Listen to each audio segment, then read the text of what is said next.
नमस्कार, जय श्री राम। आप सभी को मेरे चैनल में आप सभी का स्वागत है। अगर आप भी अपने पाम का या हॉरोस्कोप का पेड एनालिसिस करवाना चाहते हैं तो व्हाट्सअप करिएगा। डिस्क्रिप्शन में मेरा नंबर और फीस डिटेल दिया हुआ है। तो आज हम लोग एनालिसिस छोटी सी, लेकिन उससे पहले कहानी है जो हम लोगों को सुनना ज़रूरी है, ठीक है ना। तो उससे क्या होगा कि हम लोग का जो है इस चैट जो हम अभी देख रहे हैं, इसके पीछे की बैकग्राउंड का पता चलेगा। करीब करीब 1 साल हो गया है मैंने एक पाम एनालिसिस के लिए आया था। तो एक लेडी का पाम था जिनका एज था करीब करीब 37 ईयर्स, हाँ 36-37 ईयर्स एज था। तो उनका प्रेगनेंसी में दिक्कत था, ठीक है। एक बार उनका जो है मिसकैरेज हो गया था और उसके बाद ही उन्होंने एनालिसिस के लिए भेजा था। तो तब जो डॉक्टर कह रहे थे कि आपके द्वारा प्रेगनेंसी नहीं होगी क्योंकि आपकी एनीमिया है, आपकी जो यूटेरस है वहाँ पे सिस्ट ट्यूमर जैसे बन चुका है। तो नॉर्मल प्रेगनेंसी आपके लिए मुश्किल होगा, आप उसे मतलब ये में यूट्रस में ठहर नहीं पा रहा है या नहीं पाएगा, ठीक है ना। तो उसके लिए उनको आईवीएफ के जो ट्रीटमेंट है उसको बताया गया था। तो उस टाइम तो मतलब खर्चा भी बहुत ज़्यादा आएगा, इसके लिए उन्होंने थोड़ा टफ सिचुएशन भी था उन लोगों का। तो उन्होंने बताया कि अगर कुछ कर सकते हैं तो आप देख लीजिए कि कर। मैं उनका हॉरोस्कोप भी एनालिसिस किया था, तो वो भी नहीं आ रहा हूँ यहाँ पे। तो उसके बाद मैंने इस पाम को देखा, तो मुझे जो देखने को मिला पाम में, पहले पाम में चलते हैं फिर आते हैं यहाँ पे। तो ये जो है इनका पाम की इमेज है। यहाँ पे जब मैंने देखा कि पाम की जो लाइफ लाइन है, मेनली लेडीज़ के हम लोग लाइफ लाइन देखते हैं प्रेगनेंसी के टाइम में क्या है। तो देखिएगा कि थोड़ा सा तो डिस्टर्ब हल्कापन है, थोड़ा मोटा है यहाँ पे, ठीक है। शेडो वगैरह भी है। अगर नॉर्मल पिक्चर, ये मॉडिफाइड पिक्चर है, अगर नॉर्मल पिक्चर में भी देखेंगे तो हम लोग को शेडो जैसी दिखेगी, उतना क्लियर नहीं है, इमेज आया नहीं है यहाँ। ये वाला क्लियर इमेज है, तो यहाँ पे देखेंगे तो शेडो जैसा है। उसके बाद लाइन में हल्कापन भी है। ये प्रेजेंटेज है रहेगा इनका 37 के करीब जो इनका एज है। और मंगल माउंट भी जगह हमें मोटा मोटी मिल रहा है, उतना ज़्यादा स्ट्रॉन्ग नहीं है। पाम नैरो टाइप के है, पाम लंबी है और माइन लाइन जो है अचानक से चंद्रमा माउंट की तरफ जा रही है।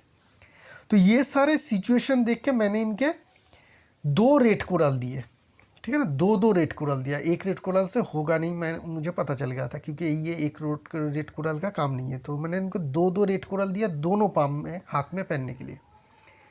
एक मूनस्टोन दिया, 2 3 मुखी रुद्राक्ष दिए और घर में रखने के लिए मंगल यंत्रम दिया। उसके बाद करीब करीब इसी मई महीने में, जून या मई जून जुलाई में होगा, मई जून, मुझे अभी एग्जैक्ट मंथ पता नहीं, जब उन्होंने फिर से कांटेक्ट किया कि ये फिर से उनका वो प्रेग्नेंट हो गए हैं। और ना ही उनको तब तक स्टोन धारण किए हुए उनको करीब करीब 4-5 महीना शायद हो चुका होगा, ठीक है। स्टोन और सारे रेमेडी, बाकी सारे जो रेमेडी मैंने कहा था और भी कुछ कहा था, वो सब कुछ उन्होंने किए, रिलीजियसली किए। जितना मैंने कहा उतना ही किए, ना ही ज़्यादा किए ना ही कम किए। और बिना आईवीएफ के, बिना कुछ के उनके प्रेगनेंसी आ गया, ठीक है। तब डॉक्टर ने बोला कि मुझे बहुत सारे टेस्ट वगैरह करना है आपका, क्योंकि इस बार भी वही सिचुएशन हो सकता है। तो उसके बाद अभी तक, ठीक है, अभी तक उनका डेट दे दिया है, उनका डेट दिया है 23 जान को, ठीक है। इस महीने इस 23 को, मतलब ये जनवरी है, अभी अभी उन्होंने मैसेज किया है। तो ये 23 जान को इनका डेट दिया है कि जब उनका बच्चा सीजर करके मतलब बच्चा आ जाएगा। तो अभी तक कोई बहुत ज़्यादा दिक्कत नहीं हुई, ना ही होगा, क्योंकि जो मैंने रेमेडी दी थी 2 टाइप के रेट कोरल दिया था, ठीक है। ये पाम देख के पता चलता है कि किसको क्या देना है, कितना पावर देना है, क्या देना है, ठीक है। और साथ में दो 3 मुखी रुद्राक्ष भी दिया और मंगल यंत्रम भी दिया। सारे मंगल का ही खेल है। जब भी लेडीज़ प्रेग्नेंट होते हैं ना, तो चाहे आपका दिक्कत हो या ना हो, आप रेड कोरल अगर पहन सकते हैं तो छोटा सा 10-12 कैरेट के रेड कोरल पहन लीजिएगा। 3 मुखी रेड कोरल नहीं पहन सकते हैं, बहुत महंगा है। एटलीस्ट 3 मुखी जो रुद्राक्ष है वो धारण कर लीजिए, ठीक है। बड़ा सीड हो तो 1 और छोटा सीड हो तो 2, और होना चाहिए नेपाल का रुद्राक्ष, ये कर लीजिए। इसमें मुझे दिखाने की ज़रूरत नहीं है, किसी को दिखाने की। हाँ, अगर कॉम्प्लिकेसी है, लाइफ लाइन में कमज़ोरी है, तो ज़रूर दिखाइएगा, क्योंकि वहाँ पे किस तरीके का रेड कोरल चाहिए, कितना क्वालिटी चाहिए, वो देखना पड़ता है। तो पहले हम लोग चेट को एक बार देख लेते हैं, उसके बाद फिर से हम लोग पाम के एनालिसिस में जाएंगे। तो उन्होंने कहा कि हेलो सर, 23 को डेट दिया है डॉक्टर ने, अब तो कोई मुश्किल नहीं है, अब थोड़ा देख लीजिए। तो मैंने बताया कि सारे रेमेडी आप कर रहे हो ना, जो जो बोला था, और दोनों रेड कोरल भी है वैसे ही पहने हुए। तो उन्होंने कहा कि हाँ जी, अंगूठी में पहने हुए, दोनों ही हाथ में, एक डीप है एक लाइट है, मैं बता देता हूँ, लेकिन हर किसी के लिए ये नहीं है, बैलेंस करना पड़ता है। उनके दोनों ही पाम जो थे कमज़ोर थे, ठीक है। तो और रुद्राक्ष भी और मंगल यंत्रम भी है, और घर में शांति भी है। मंगल यंत्रम का और एक चीज़ है कि इससे प्राण प्रतिष्ठित करना पड़ता है। बिना प्राण प्रतिष्ठित के मंगल यंत्र सिर्फ एक मेटल का टुकड़ा ही है, ठीक है। नाम गोत्र सब कुछ देके, पूजा करके, यज्ञ करके ही वो प्रतिष्ठित किया जाता है, क्योंकि एक तांत्रिक चीज़ है। और मैं नहीं करता हूँ, मेरा दोस्त है तांत्रिक, वो ही करता है। तो उसमें भी घर में शांति आती है, और मंगल भी स्ट्रांग होता है, ठीक है। मंगल जहाँ पे भी स्ट्रांग रहेगा वहाँ पे शांति रहेगी। तो ये चीज़ हो गया। और पाम को मैंने देख लिया और उनका इजाज़त भी ले लिया है कि ये मैं वीडियो बना सकता हूँ, ठीक है। उन्होंने इजाज़त भी दे दी है। तो चलिए देखते हैं पाम में क्या दिक्कत परेशानी कुछ है कि नहीं है। तो मुझे जो देखना है कि पाम में के नए तरीके का कोई स्ट्रेस लाइन आया है, इस एज के करीब नहीं आया है, ठीक है ना। यहाँ पे एक हल्का सा असेंडिंग लाइन भी देखने को मिल रहा है। इसके बाद थोड़ा लाइन हल्का है, तो इसके बाद प्रेगनेंसी के बाद इनके हो सकता है कि तबीयत थोड़ा ख़राब रहे या कमज़ोरी रहे, ठीक है ना। क्योंकि एमीनिया का पेशेंट है, तो ब्लड भी चाहिए होगा इनको जब ऑपरेशन होगा, और ब्लड की कमी के कारण हो सकती है कि जब बच्चे थोड़ा बड़ा हो तब जाके इनको दिक्कत आए, उसके लिए भी वो रेमेडी काम करेगा, ठीक है। लेकिन फिर भी सपोर्ट तो चाहिए होगा, क्योंकि लाइफ लाइन थोड़ा अभी भी, ये पहले से भी कमज़ोर था, लेकिन अभी भी मुझे कमज़ोरी देखने को मिल रहा है।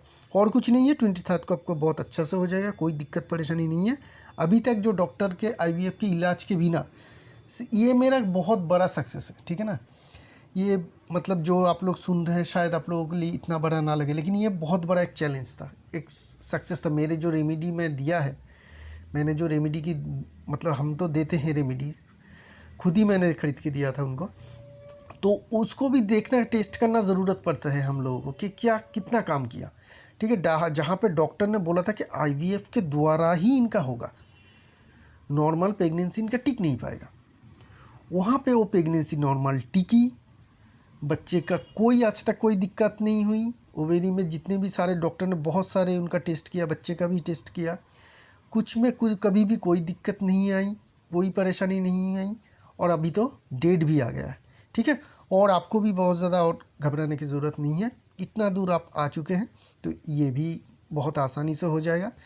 स्टोन पहने रखिएगा, कभी भी उतारिएगा मत, बच्चे हो जाए उसके बाद आप स्वस्थ हो जाए, सब कुछ नॉर्मल लगे, फिर भी वो ही आपके जो दिया है मैंने, वो आपकी ज़िंदगी भर तक रखिएगा, कोई दिक्कत परेशानी नहीं है। बस 1.5 साल 2 साल हो जाए तो रुद्राक्ष चेंज करते रहिएगा। तो यही रही एक छोटा सा एनालिसिस। शुक्रिया आप सभी को।